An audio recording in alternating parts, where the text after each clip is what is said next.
नमस्कार फ्रेंड्स, मैं हूं आपका मित्र, आपका सखा, आपका फ्रेंड कमल नंदलाल और मैं आप सभी दर्शकों का हार्दिक अभिनंदन करता हूं एस्ट्रो तक की खास प्रस्तुति वास्तु का सच सिर्फ कमल नंदलाल के साथ में।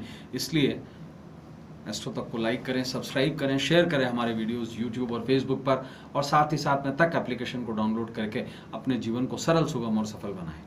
और कमल नंदलाल ये कहता है कि शेयर तो ज़रूर बनता है, इसलिए शेयर ज़रूर करें, क्योंकि आपका एक शेयर किसी के जीवन में आशा की ज्योत जगा सकता है, किसी के जीवन को निराशा से मुक्त कर सकता है। इसलिए शेयर ज़रूर करें। तो चलिए अब बात करते हैं आज के विषय पर। मित्रों, आज के इस स्पेशल एपिसोड में अब हम बात करेंगे एक बहुत खास विषय पर। इंटरेस्टिंग टॉपिक है। रहना चाहते हैं अगर दुर्भाग्य से दूर, तो इस तरह घर को सजाएं हुजूर। देखिए, साज सज्जा कितनी ज़रूरी है। घर को साफ रखना। अब त्योहारों का समय आ रहा है और भारत में तो 365 दिन त्यौहार हैं, तो किसी भी दिन देवी देवता के आगमन के समय पर अगर आपका घर साफ होगा, स्वच्छ होगा और आपके घर में पॉजिटिव एनर्जी अगर होगी, तो देवताओं का वास भी होगा। आपने देखा होगा ना कि जब हम मैले कुचले से रहते हैं या हमारे घर में गंदगी रहती है तो हमें खुद को अच्छा नहीं लगता। ऐसे में एक विशेष ज़रूर काम करें, अपने घर को अच्छे तरह साफ ज़रूर रखें। और वास्तु का अगर आप चमत्कार देखना चाहते हैं, तो दुर्भाग्य से अगर आप दूर रहना चाहते हैं, तो वास्तु के अनुसार घर को सजाएं।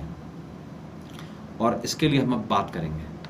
देखिए, हमारा घर हमारे लिए हमारा महल है। छोटा हो, बड़ा हो, 2 कमरे का हो, 1 कमरे का फ्लैट हो, विला हो, और ज़्यादा बड़ा विला हो, या मैं यूं कहूं कि 1200-1500 स्क्वायर यार्ड का पूरा हाउस हो, रहना उसी में ही है। और वही हमारे सपनों का महल है। जो आदमी जितना ज़्यादा पैसे वाला है, जिस शहर में उसका निवास है, उसके अनुसार ही वो रहता है। दिल्ली और मुंबई में एक मध्यम वर्गीय परिवार या अपर मिडिल क्लास फैमिली भी बंगले का सपना पूरा नहीं कर सकती। छोटे शहरों में आज भी धनाढ्य व्यक्ति जो हैं वो बंगलोज में रहते हैं, कुछ लोग कोठी में रहते हैं, और कुछ लोग तो महल जैसे, किले जैसे बंगलों में रहते हैं। ये सब कुछ हमारी पॉकेट पर निर्भर करता है। लेकिन आप जितने भी क्षेत्र में रहते हैं, उसको आप अगर सही तरीके से रखते हैं तो वास्तु वहाँ काम करता है। देखिए, भाग्य और वैधनी दोनों में अंतर है। वैधनी व्यक्ति लिखवा के आया है कि वो जिसके घर में पैदा होगा वो नहीं बदल सकती। हम भाग्य बदल सकते हैं, वास्तु के द्वारा भाग्य बदल सकते हैं और दुर्भाग्य को दूर कर सकते हैं, भाग्य को जगा सकते हैं। सभी चाहते हैं कि उनके जो सपनों का महल है ना, वो अच्छा हो, समृद्ध हो, उसके अंदर कभी दुर्भाग्य ना हो। और हम रोज़ अपने हिसाब से घर को सजाते संवारते हैं। घर में बहुत सारी चीज़ें लेके आते हैं, फर्नीचर भी लेके आते हैं। और हमारे जीने का एक फर्नीचर और जो सजावटी सामान है वो ज़रूरी हिस्सा है। आपका लैंप हो गया, आपका कोई फानूस हो गया, आपके बैठने का सिटिंग हो गया, कोई दीवान हो गया, कोई पेंटिंग हो गई, ये सभी कुछ हिस्सा है हमारे सोफ़ा सेट, सभी कुछ हिस्सा है हमारे घर में सजावट का। पोस्टर्स हो गए, आपका शोकेस को सजाने के लिए कुछ अच्छे से शो पीसेस हो गए। सभी चाहते हैं कि उनके घर का जो सपनों का महल है ना, वो खूबसूरत दिखे और सुख दुख उसी जगह पे बांटे।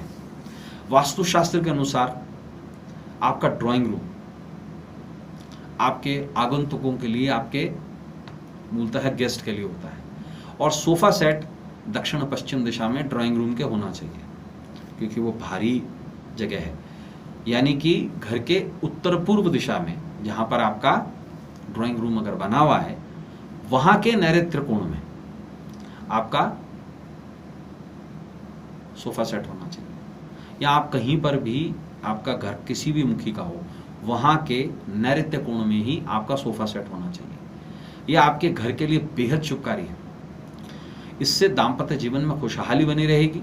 इस दिशा में सोफ़ा सेट रखने से जीवन में पॉजिटिव एनर्जी का वास होगा। दूसरी बात, सोफ़ा का कलर कभी भी बहुत ज़्यादा डार्क ना हो, बहुत ज़्यादा हल्का भी ना हो, लेकिन बहुत ज़्यादा डार्क ना हो। नीला, डार्क नीला, काला, इस तरीके का सोफ़ा सेट नहीं रखना चाहिए। हमेशा कुछ ऐसे कलर्स जो सूदिंग होते हैं, जैसे टीक वुड्स कलर, जैसे ब्राउन में भी लाइटर शेड्स ऐसे रखे जा सकते हैं। कुछ रेड शेड्स बहुत सुंदर होते हैं, उनके साथ में गोल्डन कॉम्बिनेशन बहुत अच्छा होता है। लाइट ब्लू शेड्स भी अच्छे होते हैं, लेकिन निर्भर करता है उसके साथ में कॉम्बिनेशन क्या है। देखिए, एक बात का ज़रूर ध्यान रखें, आप घर को किसी भी तरीके से सजा रहे हो, विशेष रूप से ज़रूर ध्यान रखें, आपके ड्राइंग रूम में ऐसी पेंटिंग्स बिल्कुल भी ना हो जिसमें हाथी हो, लड़ाई हो रही हो। ड्राइंग रूम हमेशा सूदिंग कलर का होना चाहिए। इसके अलावा ख़ास और विशेष बात क्या, ड्राइंग रूम का जो कलर हो ना, वो या तो लाइटिश ग्रीन हो या वो बिल्कुल लाइट ऐसा कलर हो ताकि वो आपको सूदिंग लगे। एप्पल वाइट हो गया, एप्पल ग्रीन हो गया, आप बहुत बहुत लाइटर शेड ऑफ येलो ले सकते हैं, मैपल आप कलर ले सकते हैं, या सिल्वरिश टच में ले सकते हैं। बहुत ज़्यादा डार्क और डीप शेड्स ना रखवाएं, और उसी के अनुसार कॉन्ट्रास्ट में पर्दे रखें। शोकेजेस में कभी भी भालेदार हथियार या ऐसी कुछ चीज़ें ना रखें। एक बात को ध्यान रखें, मैंने देखा है लोग क्रॉकरी के बर्तन शोकेजेस में सजा देते हैं अगर उनके पास और कुछ नहीं होता। कदापि ऐसा ना करें। क्रॉकरी कभी भी सजानी नहीं चाहिए, क्योंकि जब बर्तन खाली रहते हैं और ओपन रहते हैं और उल्टे रखे हुए होते हैं, वो बहुत ज़्यादा अशुभ होते हैं। शोकेस में आप अपने इच्छा अनुसार कुछ भी अच्छे पौधे रख सकते हैं। ड्राइंग रूम को और अट्रैक्टिव बनाने के लिए वहाँ पर आप छोटे से पॉट्स रख सकते हैं जिसके अंदर क्रोटन के या मनी प्लांट के पौधे हों। वो उस जगह के वातावरण को ऑक्सीजन से और शुद्ध कर देते हैं। जहाँ पर आपका डाइनिंग सेट हो, जहाँ पर आप बैठ कर के खाना खाते हो, उस जगह पर किसी भी प्रकार की ऐसी पेंटिंग ना हो जिसमें बच्चे असहज महसूस करें। दूसरी बात, डाइनिंग टेबल के ठीक ऊपर फैन नहीं होना चाहिए, हमेशा साइड्स में हो। डाइनिंग टेबल के ठीक ऊपर कभी भी झूमर ना हो ताकि वेट ना पड़े।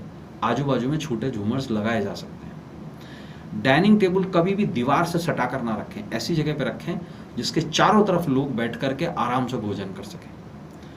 बात करते हैं आपके बेडरूम्स की।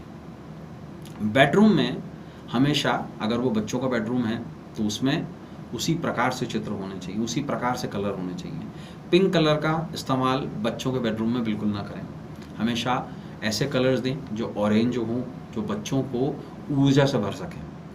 बूढ़ों के कमरों में या जितने बुजुर्ग हैं उनके कमरे में कभी भी ऑरेंज कलर वगैरह का इस्तेमाल ना करें। उनको शांति वाले कलर, वाइट्स हो गया, लाइट ब्लू हो गया, लाइट ग्रीन कलर के इस्तेमाल का ज़्यादा प्रचलन रखें इसमें। जितने भी मैरिड लोग हैं, वो जिनकी सांसारिक जीवन चल रहा है, जिनकी सेक्सुअल लाइफ अच्छी है, उनमें कभी भी डार्क ब्लू शेड्स का इस्तेमाल ना करें। लाल शेड्स का इस्तेमाल हो, गुलाबी शेड्स का इस्तेमाल हो, पर्पल शेड्स का इस्तेमाल हो, लेकिन ऑन द लाइटर नोट, और उसी के तरीके से जो पर्दे लगे कॉन्ट्रास्ट में लगे। हमेशा चद्दरों को, पर्दों को इस तरीके से कभी ना रखें जिसमें हथियार बने हुए हों, कोई ऐसी पेंटिंग्स हो जिसमें हाथी हों, शेर चीते हों, बिल्कुल दूर रखें इससे। विशेष तौर से अगर आप कांच को भी बहुत सजावटी लेते हैं तो इस बात का बिल्कुल ध्यान रखें कि उसका रिफ्लेक्शन ऐसा ना हो ताकि आप पे नेगेटिव एनर्जी आए। बेडरूम में भी अगर आप कांच रखते हैं तो बेडरूम की नॉर्थ वॉल पर आप कांच लगा सकते हैं, उसका भी इफेक्ट आपके बेड पर ना पड़े। वॉशरूम्स को कुछ लोग सजाते हैं, बहुत अच्छी तरह से सजाते हैं, लेकिन विशेष रूप से इस बात का ध्यान दिया जाए कि वॉशरूम्स में किसी भी प्रकार की ऐसी चीज़ का इस्तेमाल ना करें जो आपके लिए आगे जाकर के प्रॉब्लमेटिक सिचुएशन बने। गुलाबी रंग के बाथरूम, वाइट कलर के बाथरूम का इस्तेमाल नहीं करना चाहिए। जितना हो सके towards teak colour, dark colours के बाथरूम का इस्तेमाल किया जाना चाहिए। लाइट कलर के बाथरूम्स में स्टेन्स तो रहते ही रहते हैं, साथ में एक चीज़ और ज़्यादा प्रॉब्लमेटिक होती है, वो ये है कि चंद्रमा आपका या शुक्र आपका खराब हो जाता है। तो मित्रों, आज के लिए बस इतना ही। कल आपसे फिर मुलाकात होगी, तब तक देखते रहें एस्ट्रो तक। कल लौटेंगे वास्तु का सच में एक नए टॉपिक को लेकर, जहां खुलासा करेंगे वास्तु के सच का। अब अपने मित्र, अपने सखा, अपने फ्रेंड कमल नंदलाल को इस उम्मीद के साथ इजाजत दीजिए कि आपका आने वाला कल आज से बेहतर हो, आज से कुछ सुंदर हो। लेकिन हाँ, जाने से पहले जरूर कहूंगा, कमल नंदलाल ये कहता है शेयर तो बनता है, इसलिए शेयर जरूर करें। नमस्कार, नमः शिवाय।